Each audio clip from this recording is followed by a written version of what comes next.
In a world of ordinary fantasy football podcasts, ordinary guys rise up to bring you extraordinary analysis and entertainment. This is the Falafel House Fantasy Football Podcast with your hosts Kevin Cotillo, Sal Lito, and Stephen Marcus.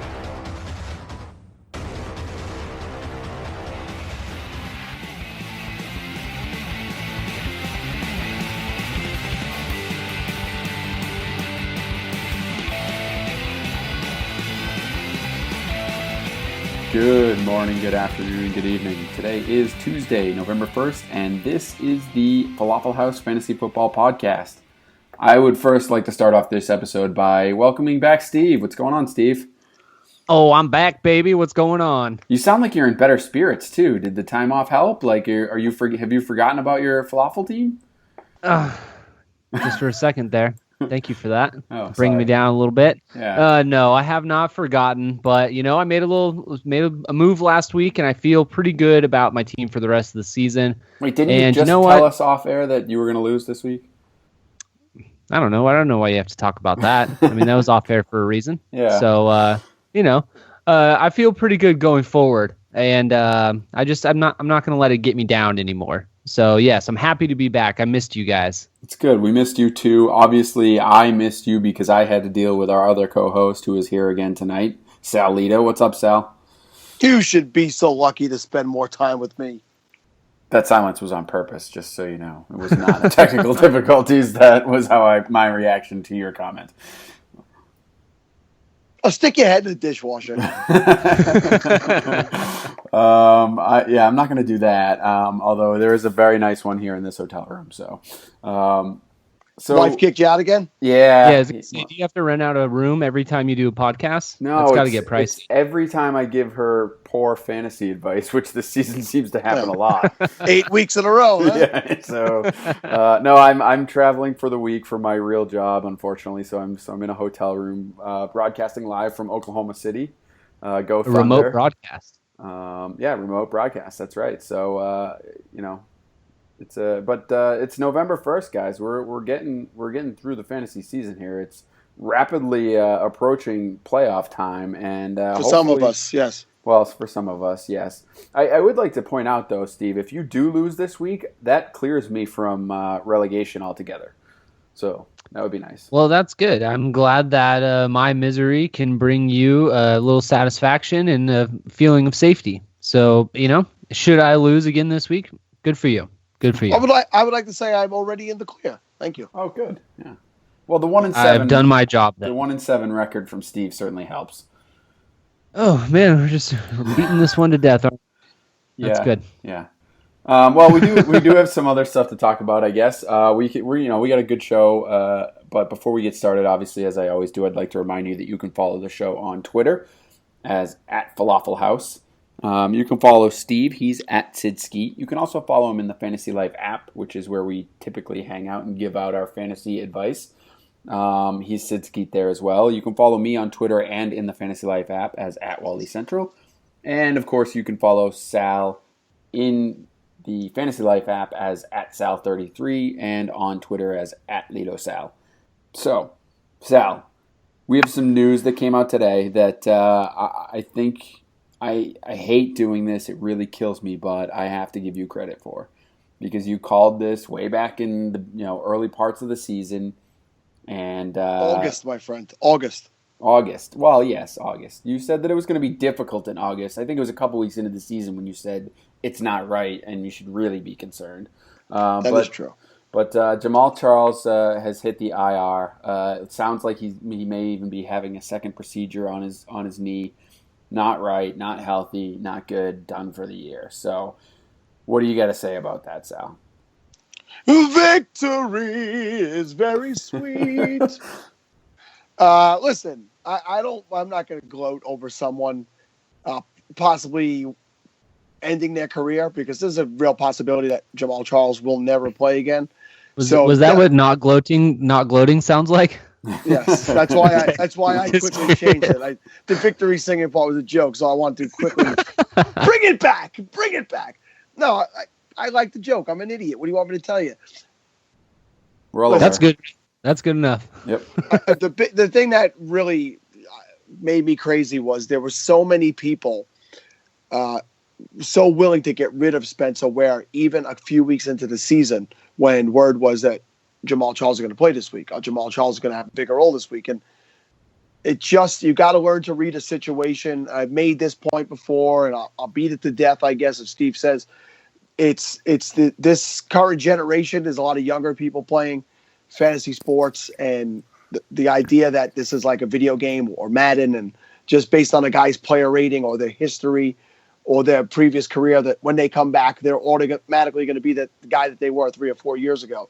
And again, I remind you, these are human beings. This is real life. It doesn't happen that way. So to me, I don't think I did anything really special other than read a situation. And I've been playing fantasy sports a long time. I've been watching football a long time. I've played sports a long time, and I know what it's like to try to heal from something and come back from something. Jamal Charles, best of luck to the guy. Hopefully he can maybe come back and go out on his own terms. But for me, I don't think you're ever going to see this guy take the field again. I definitely agree with you that you didn't do anything special, but you did call us a long time ago, so we'll give you kudos for that. Poor Hot Sprinkle is going to be sprinkling some sugar into his coffee on Sunday mornings for the rest of the season. I'm just glad unfortunate. I'm just glad he didn't play long enough for Hot Sprinkles to really take off.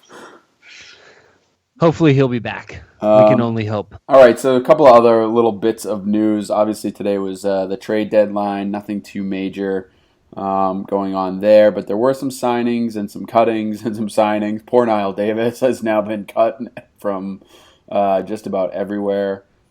He's been passed around like a cheap whoop. Yeah.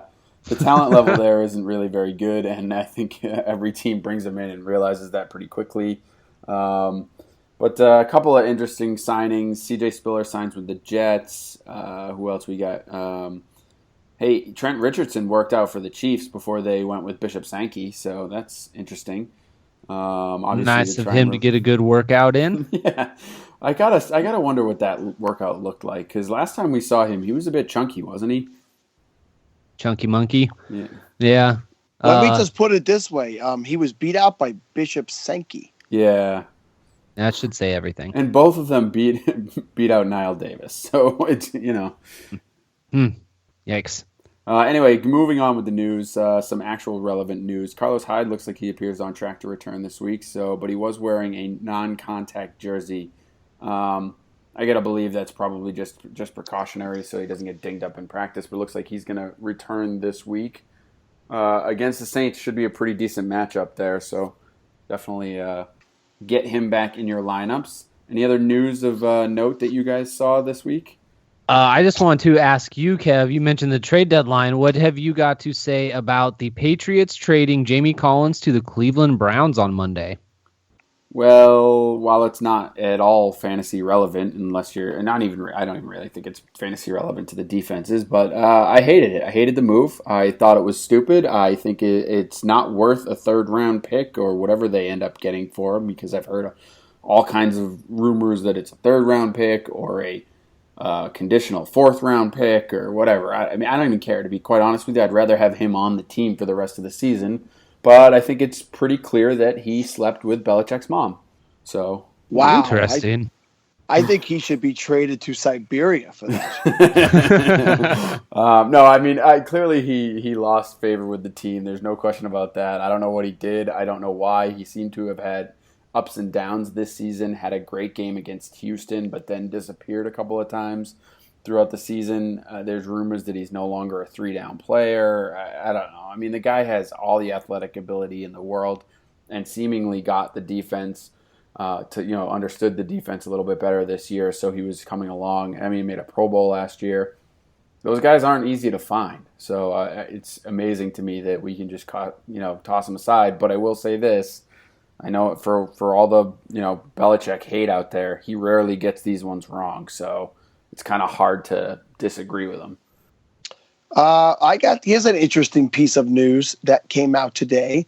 Not that Marcus Wheaton is no longer listed as a starter on the Steelers' official depth chart, but do you guys know what wide receiver has taken his place on the depth chart as a starter in Pittsburgh? DHB. That is DHB. correct. Darius Haywood Bay is now considered a starter in Pittsburgh. So to me, that means nothing. Do not pick him up. You think he called his mom? Like, hey, Mom, I'm a starter now. I'm back. I mean, the guy was drafted in the first round. If this is the highlight of his career, he's definitely in trouble. And one other thing, how do we not bring up Percy Harvin has returned to the NFL? Yeah. Oh, man. I can't imagine how we forgot that. There is no chance that he does anything. Which to me means run out and pick him up because Kevin doesn't know what he's talking about. Yeah, clearly. I mean, no, that's absolutely true. But what? I mean, no, not what worth is he it. going to do in that offense? There's just nothing. I mean, they have no receivers as it is, and now they continue to have no receivers, in my opinion. Yeah, this is an interesting play. They're a desperate offense. The whole offense is pretty much banged up. Guys are back in and out on a weekly basis. So they probably figured, hey, what the hell is this guy doing? Let's call him up and see. They might even still owe him money. They probably got him back on the original contract. No, $1 million though. Think about that. This guy gets $1 million for the rest for half a season, and he'll probably come in, play one down, and then leave with a hamstring and never return. Now, I don't know. Is that deal any better than Chris Ivory's deal than he's getting right now? Because he got paid a lot more than that, and he's only playing a few more snaps than Percy Harvin's going to be playing. So I think he's making out fat. Yeah. Between that and Arian Foster, I don't know who made the best of their situations this year. Yeah, they're doing pretty good. They're doing pretty good. Hey, I got to get up at 5 a.m. and go make like a few dollars an hour tomorrow. Yeah, that's nice. I will be flying all over the country again tomorrow just to make a few shekels myself. So, that's good. It's nice to have a role where you can do nothing and make $1 million. Steve, you have sponsors, please sponsor our show so we don't have to get up in the morning. Thank you. Falafel. Steve, you make $1 million for doing nothing, don't you? Yeah, making $1 million right now. Awesome. You guys didn't even know it. Bam, bam. That's right. Yeah. Can you buy us all some Macs then, at least? You got it, dude. All right. You got it. Listen, we gotta, this is obviously our free forum show. We do this, every week. We do a little bit of a mix of stuff. So not a lot of news to get to in this week's episode. So why don't we talk about a little bit of waiver wire? Obviously, they closed in most leagues tonight, but some of you have Wednesday waiver pickups. And hey, maybe some of these guys that we're going to talk about slipped through the cracks for you, and you can grab them on Wednesday mornings as a free agent. So, Steve, we'll start off with you. Who are you looking at this week as far as a waiver wire pickup? For waiver wire this week, if you look at the teams that are on a bye, you will see that you've got a lot of tight ends that are a lot of high-end tight ends that are going to be missing this week. So you're not going to have any Gronk, no Martellus Bennett, Jordan Reed, Tyler Eifert, Zach Miller, and even CJ Fedorowicz. All those guys are going to be on a bye week this week. So I like for this week Cameron Brate, only 34.5% owned. We've talked about him a few times. He's hasn't been utilized in the offense quite as much as we'd like to have seen the last few weeks. He's only had 7 catches total in his last 3 games, but this last week he had 3 catches for 22 yards and a touchdown. And they're going against the Falcons on Thursday night, and they are the 27th ranked defense against tight ends. So they give up a lot of points.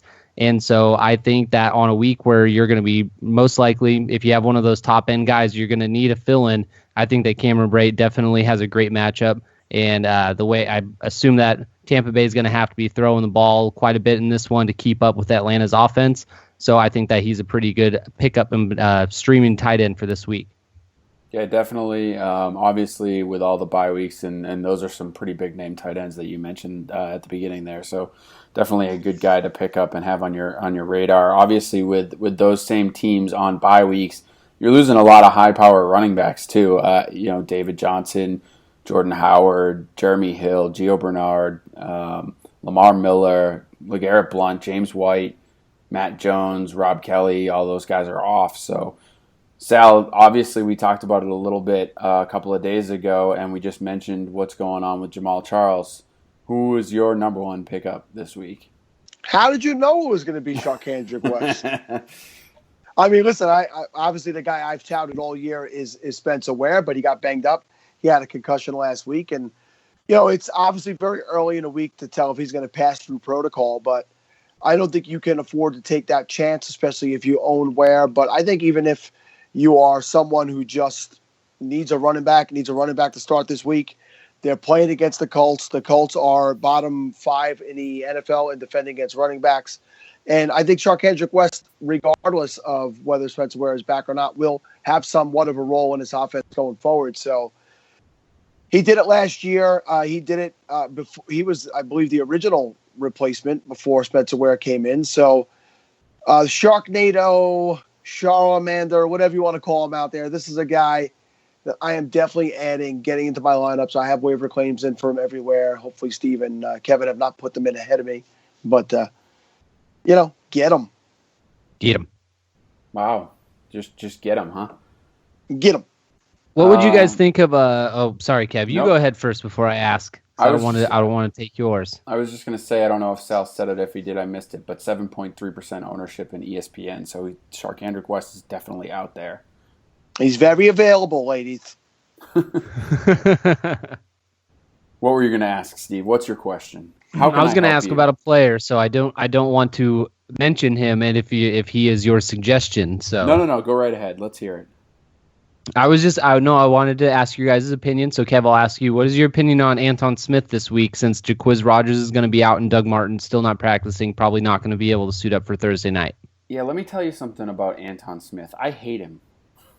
And the only reason I hate him is because when I ended up winning the match, so I guess I shouldn't be that mad, but when Jaquiz Rogers went out last week and, in overtime, instead of putting Peyton Barber in, who should have been the clear handcuff there, who had 12 rushes for 84 yards the week before, they put in Anton Smith. So, I think there's definitely value there. He's a guy that I think you should pick up because especially if you're looking for a spot start. I don't know that he has any real value, past this week because it doesn't sound like Jaquiz is going to be out for that long. And I still think Peyton Barber is the more talented running back. He's younger. He's built more like an every down back as opposed to Smith, who seems like he's more of the scat back, pass catching back type, whatever you want to say. I'd like to think that Barber is going to get some more work this week just because I have him on my falafel roster, and I'd like to see that happen. But I think it's actually going to end. You're going to end up seeing a split with these guys. So I don't know what kind of value that gets you, but they are facing San Francisco. So I'm sorry, no, they're not. I lied. Atlanta. Liar! I completely lied. Atlanta. They are facing Atlanta. So it's still not a terrible matchup, but yeah.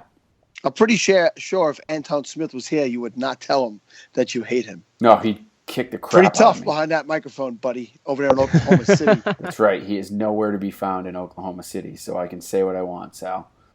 I like it. One of the guys I was going to bring up is Capri Bibbs, Denver's backup running back. Devontae Booker left the game on Sunday. Obviously, he came back, had a shoulder injury, but looks like he's going to be okay. But we can see what the Denver running backs are doing right now. Obviously, C.J. Anderson and Devontae Booker are, we think more talented than Capri Bibbs. But if Booker was to miss any time, Bibbs is a guy that you want as your handcuff if you're a Booker owner, or if you're a guy who wants to take a lottery ticket and see if it pays off. But he's a guy I would look. He owned in only 8% of ESPN leagues, so he's out there. He's available. If you have a roster spot, it's worth having him. And if you're a Booker owner, I think you should definitely go out and get him. Any other guys that you guys have in mind that you would like to pick up this week? Guys in deeper leagues, I'll just throw out. I think Kevin and we spoke about this on the Rewind show. We call all kinds of different things, and that is Tyreek Hill is a guy I'm looking at in some deeper leagues where we have big rosters, and it's a bye week, and he has 4 touchdowns this season. You may not realize it, and he's had more targets and yards in the last few weeks than Jeremy Maclin, the lead receiver supposedly in that offense. So, Kansas City, it's a hotbed. Grab them while you can. You sound so enthused when you said that. I couldn't help but not believe you. Well, I'm a Raider fan, so I don't like to talk of Kansas City too much. So. Whew, that AFC West, let me tell you. It is a dirty division. Dirty. It is a dirty division. All right, so we're going to move on. Hopefully that helps you out with your waiver claims in all of your leagues. If you're hearing this after your waivers have processed, well, go take a look and see if any of those guys are out there. But for now, we're going to play a little bit of a game. Sal came up with a game. What are you calling it, Sal? Would you like to play a game? I would like to back out of the game now. Out of the game. This is something you may have seen on and heard on some other shows. We're going to do our own falafel version of buying or selling, and I'm going to give these gentlemen 5 players that have performed well this season. And as we know, we are just past the midway point of the fantasy season, and we will decide: are we buying these guys the rest of the way, or selling these guys the rest of the way, keeping them on your roster, or trying to move them and sell high? Are we ready, gentlemen? Oh no. I actually am ready now. I'll hang out now. Are you ready now? Now. Not anymore. Just then. Okay. And now, welcome to Buying and Selling. So we're going to start off with Andy Dalton. Andy Dalton is the 7th ranked overall quarterback on the season, and he has been top 5 over the last few weeks.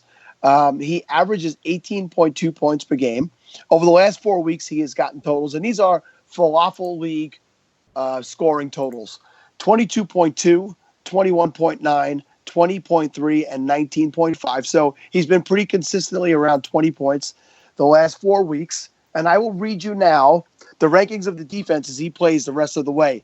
He has the Giants, who are 7th against QBs, Buffalo, who are 8th, Baltimore, who is 9, Philly, who is 4th, and then his playoff schedule is Cleveland 27th, Pittsburgh 12th, and Houston 5th. So, Steve, are you buying that Andy Dalton could be your every week starter and take you to a fantasy championship the rest of the way?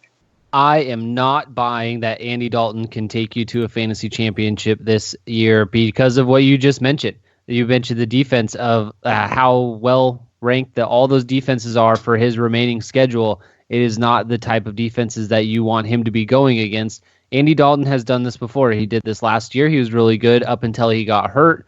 But he's even been a very decent fantasy quarterback in years prior to this. But as soon as the pressure really starts to get ramped up, as soon as playoff time seems to come around, that's when you start to see bad Andy showing up more and more. Whenever he's on prime time, all those kinds of things, it seems to be magnified on him as the season draws near to an end. And so knowing that he's going to be facing all of those defenses, I think that you try to flip him now while you can. Maybe if he comes out of the break and he has a good game, maybe then try to flip him. I'd be trying to get rid of him everywhere I have him because I don't know if he can keep it up necessarily. And I think the Bengals really are going to want to try to run the ball, although I don't know if their defense is going to allow him to do that. Kevin, do you have anything to add to Mr. Red Rifle? Yeah, I'm just looking through his statistics for the year. I mean, he's topped 300 yards only 3 times this season. Against the Jets, which we know how awful they've been against the pass, in particular the long bomb. Which, if you remember, I believe AJ Green may have started the year off with a pretty good year. So 180 yards. Or with a pretty good game. So that's not bad. And then just overall, not Pittsburgh, and then Cleveland. So still not good defenses that he's putting up the 300-yard games, and he's only thrown for 2 touchdowns or for more than a touchdown twice. Dallas, which is actually not a bad defense. I think they rank in the top 15 as far as against quarterbacks. But then Cleveland, which is obviously near the bottom. So he's taking some advantage of the bad defenses, but not even really full advantage. And with the defenses you listed coming up, I don't see it. I don't see him being an every week starter. I don't see him taking you to fantasy glory in the playoffs, and I would not be depending on him. You heard it. Falafel consensus. Sell on Andy Dalton now while his value is high. All right, we're going to move over to a running back, and the running back I would bring up is a gentleman who shocked everyone last night and helped lead me to victory. I needed 6.2 points out of Jordan Howard last night, and he got that all on the second play of the game and then some. Jordan Howard did not play at all in the first game. He got only 3 touches and was just a legitimate backup in the second game and split carries in the third game. But he is still the 16th overall ranked running back in falafel scoring, which is a 0.5 PPR system. We saw what he did last night against what was supposed to be a vaunted Minnesota defense. He put up 28.2 points. He has had 5 double-digit games in the 6 games that he has started. And his schedule coming up the rest of the way kind of has some highs and lows. He's on a bye this week. And then he gets Tampa, who is 25th against the running backs. The Giants, who are 10th. Tennessee, who is 2nd. San Francisco, which is appetizing for everybody. They are 32nd. And his playoff schedule is Detroit 9th, Green Bay 1st. And in the championship, if you get there, he faces the 26th ranked Washington Redskins defense. So, Kevin, are you, as a guy who I know owns everybody but Jordan Howard in the Chicago backfield, are you buying or are you selling on Jordan Howard? I don't think you can sell on him. I don't think you're selling on him at all. I don't love the playoff schedule for him. I don't love some of the defenses that you mentioned, but he also has some pretty good matchups as well. But the key for me when you're talking about Jordan Howard is how you have acquired Jordan Howard throughout the year. So most likely you either drafted him very late in a large or deep league, or you've picked him up on the waiver wire at some point throughout the season. So you didn't really invest a lot in him. So you should still have some decent picks earlier, from earlier in your draft that are good options. So if you're talking about a guy that for me, I think you can pretty much depend on him, barring injury, as being at minimum a running back too. So for me, given that you should have other options that are higher, originally were ranked higher than that on your roster, I think it's great. I mean, I think you keep him on your roster. You definitely stick with him. I don't know if you could sell him, I guess, coming off the huge game, but I think he's going to be more valuable on your roster, with that schedule. Again, a couple of tough matchups, but I don't think in those weeks you'll have to depend on him. And in this like San Francisco matchup, for example, that's crazy. You got to lick your chops at that one and say, all right, there it is. So I'm keeping him. So I guess, or buying him, I guess. Yeah, buying would equal keeping. And if in week 13 you are fighting for a playoff spot and you have Jordan Howard, like Kevin said, get the chops out, lick them up. Steve, what is your take on Jordan Howard? That's a very weird thing to say. Just gonna throw that out there. As a chop owner, you're not. As an owner of 2 chops myself, thinking of anyone licking them is very weird.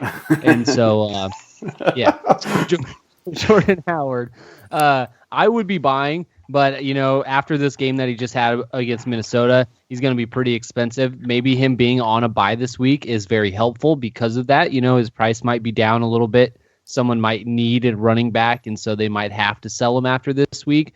But like what Kev just said, the where you got him is very important because he was not a high draft pick. So you're looking at these matchups, the ones that scare you, you probably have good matchups where you are able to plug him in. So I'm definitely, if you do have him, I would not be looking to sell. I would be a buyer as well. I think I agree with what Sal said. He totally seized the control of that job.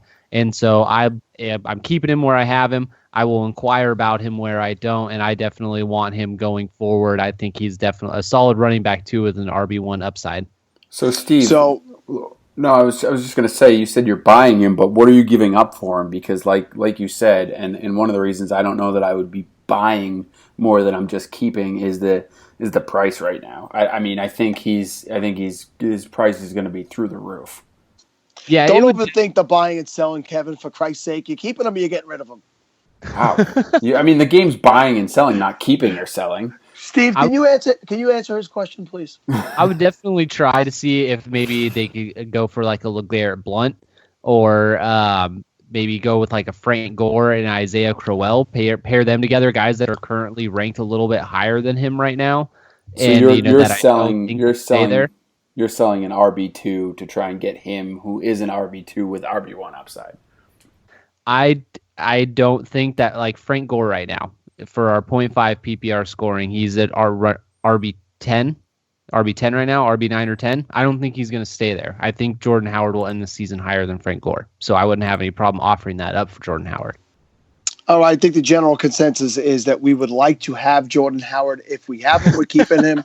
And if we can get him. And interesting note that just came in, I do have a copy of Steve's honeymoon video, and there is chop licking, and it's possible I will post that on YouTube this week.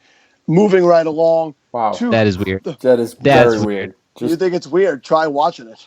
You're the one. Can we please move on now? Can we please? This is what you get when you let me have a segment. Yeah, we should never do this again.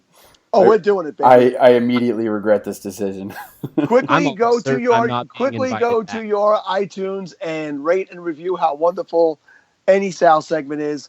Moving along to wide receivers, we are going to go with a guy who was absolutely trashed last year. Nobody wanted this guy anywhere near their roster. They chuckled when you brought this guy's name up, and that is Davante Adams of the Green Bay Packers.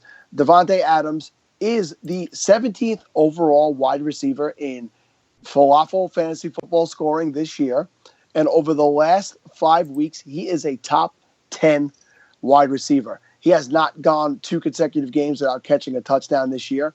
And over the last 2 weeks, he has gotten 16 targets, 13 receptions, 132 yards, and 2 touchdowns. And last week, 14 targets, 12 receptions, and 74 yards, no touchdowns. His schedule the rest of the way looks like this. Wide receiver defenses: the Colts 7th, Tennessee 18th, Washington 12th, the Eagles 10th, Houston 3rd, and in the playoffs, he gets Seattle, who is 9th, Chicago, who is 31st, and very difficult in Week 16, Minnesota, who is 2nd. So, Steve, do you own Davante Adams anywhere, and are you selling him or keeping him if you do? I do not own Davante Adams anywhere, and if I did own him, I would be selling him because I think his value is tied to Randall Cobb and Ty Montgomery. I think him being out, or those two guys being out this week, and them being Cobb being somewhat limited the week before, I think that has really helped with the production that Adams has gotten recently. I just keep thinking about last year and how awful he was. And then that one game that he had where I believe he had like 22 targets and 17 catches and a touchdown. And everyone got crazy about him again after all the hype after, what had happened to Jordy Nelson. And then, of course, when I believe Randall Cobb had come back, his production dipped and he pretty much vanished and ended up getting hurt and was gone for the rest of the year. So I don't think that he's going to be able to keep up this type of production. I think once Cobb and Montgomery get back, there are just too many options there, and the ball's going to be spread out across the field. Like Sal just said, that playoff schedule is absolutely brutal. Luckily, both of those games are in Lambeau, so that does help them just a little bit. But I don't think that you're going to want to. I don't think you're going to want to rely on him. You keep an eye on the health of those other 2 wide receivers. If it seems like they're going to be coming back, I would definitely be trying to move him. Kev, DA, buying him, selling him. Yeah, I think I agree with Steve in the selling because of the reasons he just pointed out with the other members of the receiving corps being dinged up and not playing and his volume. But I'm as I'm saying that, I'm looking through his targets, over the course of the season. In 5 out of the 7 games he's played, he's been over 7 targets. Obviously earlier in the season, he didn't really do a ton with them.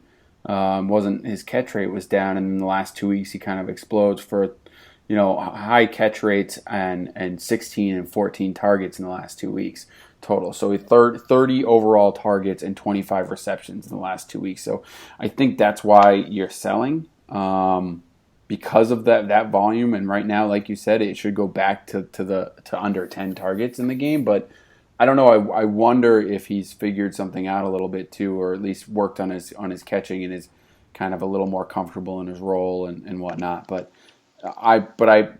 overall, I guess I agree with Sal. Steve, just because the value is high right now, you could probably get more for him than having him on your roster. Now, when you first started to respond, you sounded a little, sad and taken aback. Was that because you were agreeing with Steve and it just doesn't sit well with you? Yeah, I hate when I have to do that. It's not my favorite at all. Yeah, Yeah, I that's can fair understand enough. that. I understand that. All right. Well, I got another wide receiver for you guys. This is a guy who Steve drafted and dropped very quickly this year in Falafel, and Kevin Yep. has been offered several times from Gus Mendoza and actually scoffed at him last week for recommending he trade for him. And that is Jamison Crowder of the Washington Football Club, as Steve likes to call him, because he's very politically correct. Indeed. He is the 13th overall ranked wide receiver. In 6 games, he has double-digit touchdowns. Hello. In 6 Wow. in 6 games, he has double-digit fantasy points. Let me make a correction there. In 6 out of the 8 games. In his last 2 weeks, he has 9 targets, 7 receptions for 108 yards, and 13 targets, 9 receptions for 107 yards and 1 touchdown. He does appear to have become the main focal point in a wide receiver game there in Washington. He is on a bye this week, and then he picks up with Minnesota, 2nd overall, Green Bay, 27th, Dallas, 13th, Arizona, 5th, and then listen to these playoff matchups. Philadelphia, 10th, Carolina, 30th, and in Week 16, championship week, he gets Chicago, the 31st ranked wide receiver defense. So, Kevin, are you finally ready to buy on Jamison Crowder, or are you selling? I am one stubborn bastard. I will not buy him. No, I mean, look, I was offered him a couple of times, as you mentioned, from our friend Gus, and he was trying to, sadly for me, was trying to, at one point in the season, include him in a deal to get Arian Foster. So, obviously that's a trade. That's a trade that, in looking back, I wish I had made. This was early in the season, obviously, but I think obviously made the wrong call there. I still don't know that I'm buying him. Look, the production has been there the last 2 weeks. Over 100 yards in both games. Over 9 targets each time.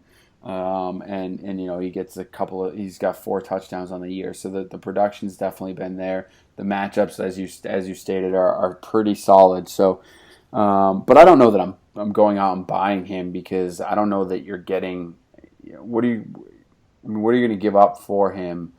He's not a top tier guy. I think he's still probably a wide receiver 3, because on most days I don't think he's going to continue to put up 100 yards and potentially a score every week. So, I think you will see more of those 3 catches for 50 yards, and no score games throughout the season. So I don't think I'm buying him, because I think and the reason I didn't trade for him earlier in the season, I think he's kind of just another guy. The way that offense is and the way that they play, that's just, I don't know. Tell me why I'm wrong, Steve, because I've been wrong about him all year. So. Well, I can't really tell you why you're wrong, because I feel the same way. I think he's a sell high candidate, but unless you're in a PPR league, but I think he's definitely good. You got to think about it a little bit more there, depending on what your roster looks like. It was odd to see that being the 13th overall wide receiver in a half-point PPR, that he's only 44% owned in ESPN leagues. So I thought that was a little odd. But I feel the same way that you do, Kev. I think that he's a little too touchdown dependent. And just so far, he's lucked out with scoring a touchdown in those games that he doesn't score or doesn't have a high yardage total. So you've been okay. You haven't really noticed. Kind of like what was going on with Latavius Murray earlier in the season, where his rushing yards were low, but he was getting in the end zone. So people were still high on him. I don't know, like you said, I don't know if I'd be buying him. Being a wide receiver 13 right now definitely increases his value, and the cost that it would take to acquire him is probably too much than I'd be willing to give up. So I think if I already have him, I might hold on to him, but I would definitely shop him around to see what I can get. Maybe hope that someone's a little higher on him than I am.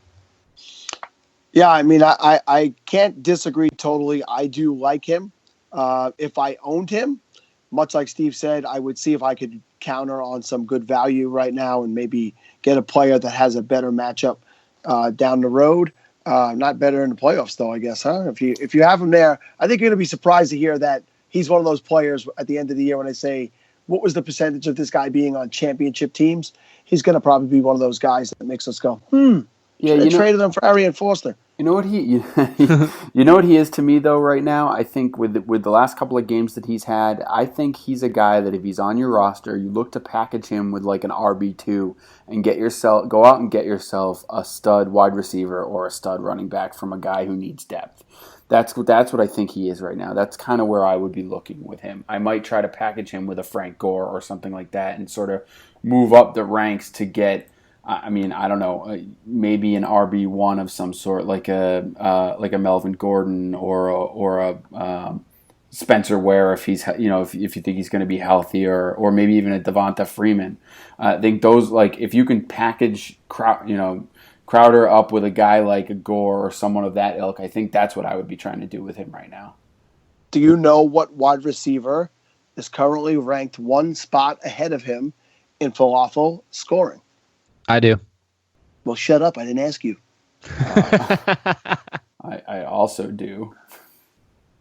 It is none other than Jarvis Landry. Wrong. Try again, dumbass. Steve?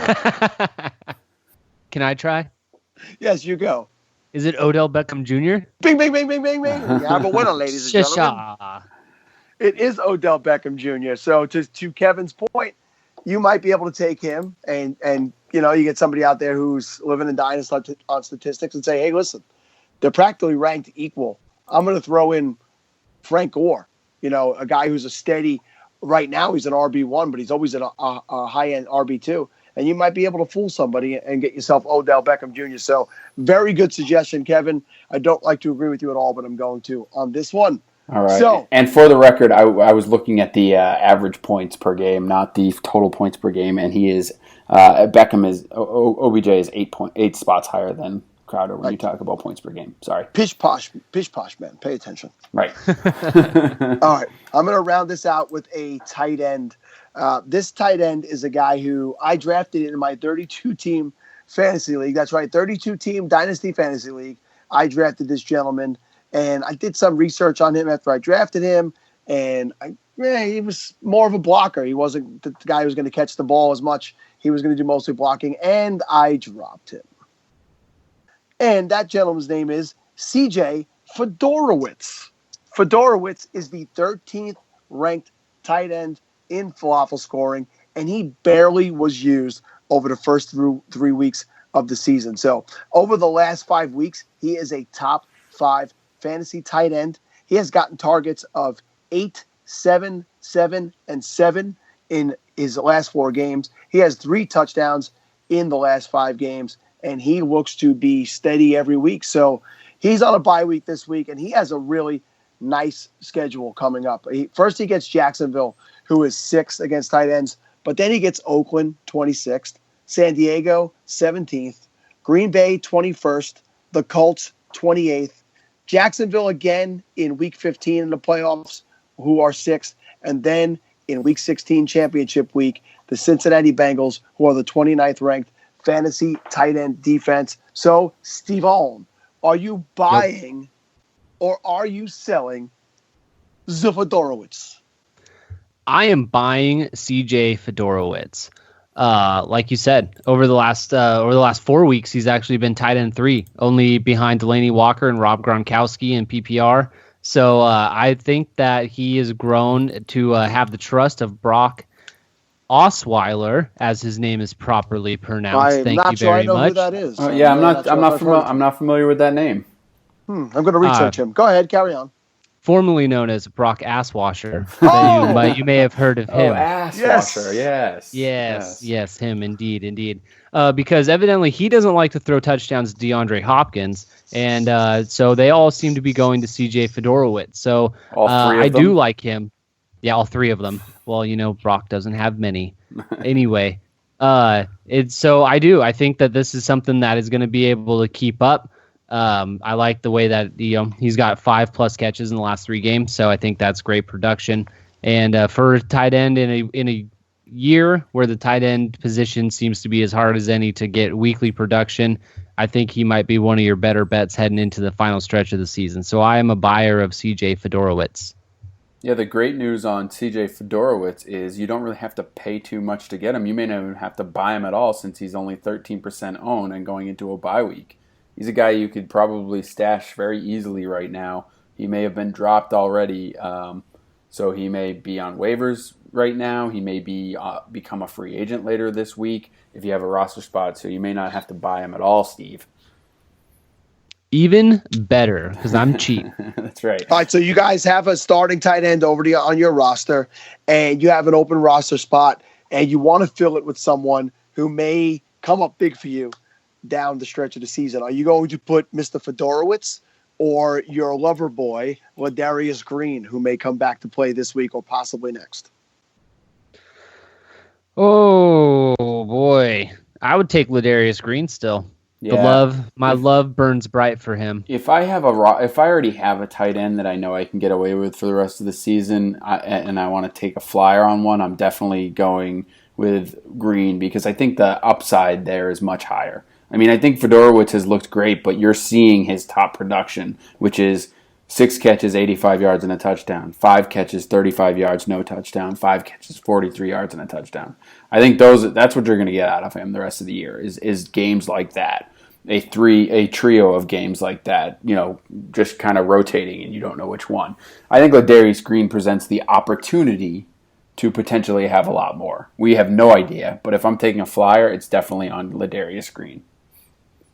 Well, I want to thank you guys for showing me the error of my ways with Ladarius Green. He sits nicely on my falafel roster right now. I hate you. Just waiting for him to come back, and it would give me nothing but great pleasure to have him scoring oodles of points for my fantasy team after I bashed him to pieces to you guys in the preseason.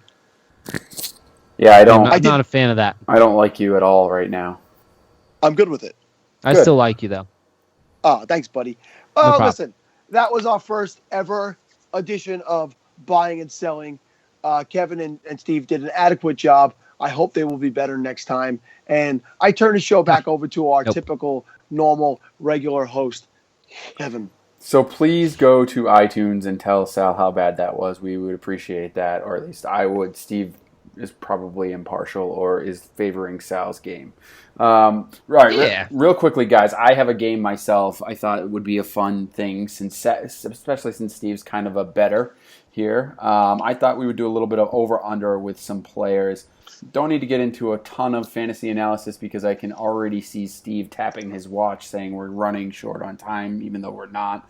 So basically, I'm going to give you a couple of players here, and you guys are just going to tell me if you think they are going to score more or less points than I have identified as the over-under for the rest of the fantasy season. So in some cases, it'll be 5 games. In some cases, it'll be 4 games, depending on whether or not they've had their bye. Are you ready? I am ready. Okay. All right. So the first guy we're going to start off with here is Matthew Stafford.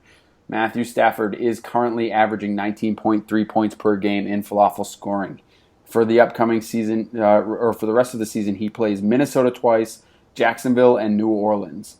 Will he score more or less than 62 points for the rest of the season, which would be a 15.5 points per game average? Steve. I'm going to say yeah. He will. So I think that, eventually with the way that their running back game is set up, which they were going to try and fix this year, haven't really been able to do that, although Theo Riddick has been a great fantasy running back. It is because of his receiving production that is because of that. I think that they're going to have to continue throwing the ball. I know they do have some tougher matchups, but that only means that they're going to have to throw the ball even more, it seems. So I do think that Matthew Stafford is going to finish the season with more points than that. I am going to follow directions and give very little fantasy analysis to say yes. All right. I appreciate that, Sal. You can give some more fantasy analysis on this one. Isaiah Crowell, currently averaging 12.9 points per game in falafel scoring. Plays for the rest of the season Dallas, Baltimore, Pittsburgh, and the New York Giants. Will he score more or less than 53 points, which would be a 13.25 point per game average? I don't think there's any way at all he scores that. He has gone downward since the big start to his season. Cleveland is just terrible, just atrocious. They're going to be throwing the ball more because they're always going to be trailing. And I don't think he comes even close to that. I would say under 40 points rest of the season. So he played Tennessee and New England. Tennessee is 5th against running backs. New England 12th against running backs. Those were his 2 bad games where he had only 4.5 and 4.6 points. But then the next 2 games, 15.4 and 13.3. But you don't think he's going to score over 13.25 for the rest of the season, eh? That's what I said. Yes. Okay. Steve? Yeah, I'd say it comes down to much like Jamison Crowder. It seems like most of his point totals seem to be touchdown dependent. Of those games that he didn't, not against New England, not against Tennessee, he does have double-digit points, but it is because he scored that touchdown. So he's got 5 rushing touchdowns so far this season. In the next 4 games, I don't think he gets another 4. So I would have to say under as well. Very good. Steve, LeGarrette Blount is currently scoring 14.9 points per game, but he plays Seattle, San Francisco, New York Jets, and the LA Rams. Will he score more or less than 60 points, which would be a 15-point per game average against those teams? Ooh, I'm going to have to say under. Say under. Really? San Francisco's in there. That could be 30 points right there. I know.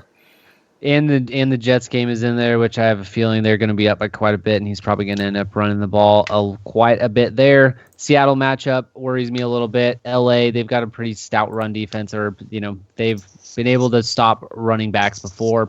So I'm going to say under, but I think it's going to be really close. Yeah, I'm going to also say under.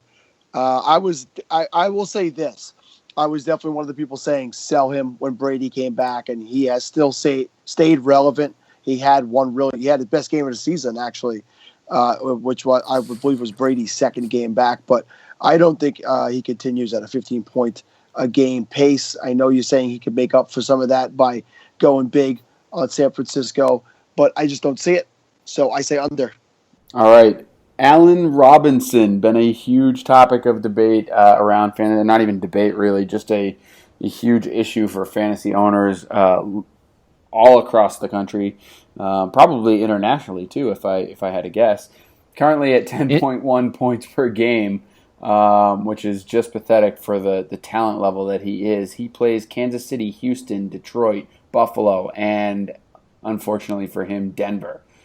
Will he score more or less than 65 points, which is 13 points per game? Sal. Allen Robinson, international man of sucking at fantasy. What was the total? 13 points? 13 points per game, 65 total over 5 games.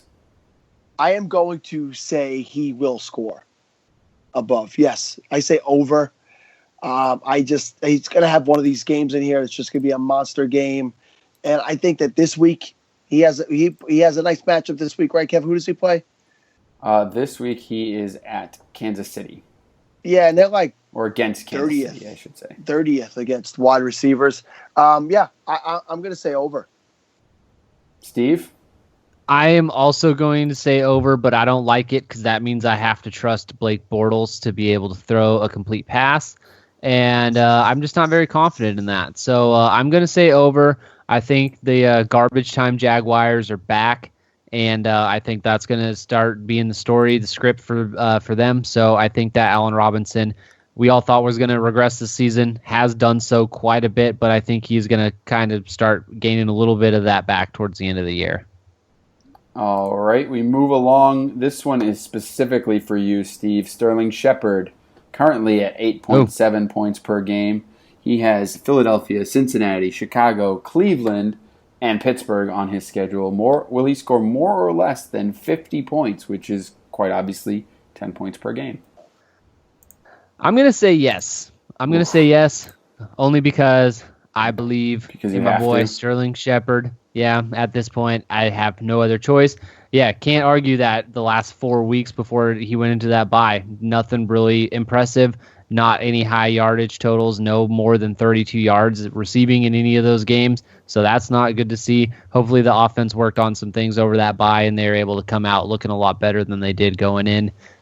He does have some pretty nice matchups in there that I think will be helpful. I think he gets a couple more touchdowns in those final 4 weeks there and is able to take care of that. I am going under. I think that he started off nice, and he'll have a game or two here or there where he'll go over 10, but I don't see him averaging 10 the rest of the way. It's going to be the Odell Beckham Jr. show coming out of the bye week. They're going to throw to Odell on 3 downs and then probably have him punt it. Also, get him very involved, and so I go under Mr. Shepard. All right, last one. We will go to the tight end position. Dennis Pitta is currently at 7.5 points per game. Sal, he plays Pittsburgh, Cleveland, Dallas, Cincinnati, and Miami to finish out the season. What do you think? Will he continue at 7.5 per game, or will he go over that? Oh, I think he'll probably be right around 8. So 8 points. So I'll say over, because in a PPR situation, he gets a lot of targets, he gets a lot of receptions. So I'm going to go over for Mr. Pitta, especially since I own him in that 32-team dynasty where I dropped Fedorowicz. All right, Steve. I am also going to say over because, 1, I love Dennis Pitta, and 2, he has been able to keep up this average without scoring any touchdowns yet this season. I do think he ends the season with a few touchdown catches, so I think he is going to have a very productive second half coming out of this bye. I am a big Pitta fan. I ended up keeping him on all the teams that I had him because I liked his schedule so much going forward, and I think he's going to get into the end zone a couple times. That was a good stat, Steve. I like that stat. Awesome, brother. Wow. Hey, thanks. That was really aggressive there. Obviously, Cleveland, Cincinnati, great matchups for tight ends. So that about does it for us tonight. I think that in order to keep this under an hour, we will hand it over to Steve for final thoughts. Oh my God, I'm so happy to be back, and I'm so happy we actually got this one done in under an hour. This is impressive. I want to thank everyone for sticking around for this one, and just let you know that you can follow us on Twitter at Falafel House. You can find and like our Facebook page. Just search for Falafel House there. Look for us on Instagram, and be sure to go to falafelhouse.com. Daily fantasy goodness, all kinds of stuff. DFS, start sit. Our rankings, of course, go up on Wednesday, and those are always a nice little, bit of contention going on there. So go ahead and check all that stuff out. Just search for Falafel House everywhere. Hey, Steve, how did I do when I did my final word, trying to sound just like you? Did I cover everything nicely?